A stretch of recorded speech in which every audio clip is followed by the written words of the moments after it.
Paris से मुंबई और चेन्नई से मुंबई आने वाली दो मुसाफिर तैयारों में बम की इत्तलात पर हलचल मच गई।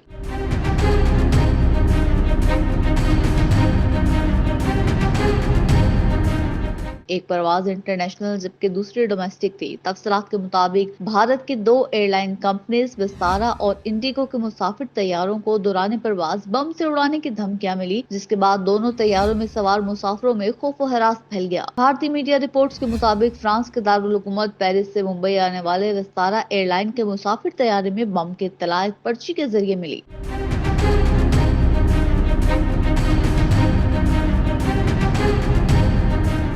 तैयारी में हमले समेत 306 मुसाफिर सवार थे। विस्तारा की फ्लाइट पर बम की धमकी के फौरन बाद तैयारे की आमद से कबल मुंबई एयरपोर्ट पर इमरजेंसी नाफिज कर दी गई थी। विस्तारा एयरलाइन की इंतजामिया के मुताबिक मस्कूरा तैयारा इतवार की सुबह 10:19 पर मुंबई एयरपोर्ट पर उतरा। इत्तला थी कि पेरिस के चार्ल्स डिगाल हवाई अड्डे से मुंबई जाने वाली परवाज UK 024 के एयर स्किनिक्स बैग पर एक नोट मिला जिसमें बम की इत्तला दर्ज थी। दूसरी जानिब भारतीय एयरलाइन इंडिगो की परवाज को भी बम से उड़ाने की धमकी दी गई। तैयारा उस वक्त चेन्नई से मुंबई जाने के लिए तैयार खड़ा था कि इस दौरान फ्लाइट क्रू मेंबर को एक खत मिला जिसमें तैयारे को बम से उड़ाने की धमकी दी गई थी। बम की धमकी मिलने के बाद सिक्योरिटी इदारे अलर्ट हो गए और इस मामले की तहकीकात शुरू कर दी। सबसे पहले तैयारे में सवार तमाम मुसाफिरों को बाहिफाजत उतारा गया और जहाज की तलाशी ली गई। तैयारे को एयरपोर्ट पर अलग थलग कर दिया गया, ताहम बाद में इत्तला झूठी साबित हुई।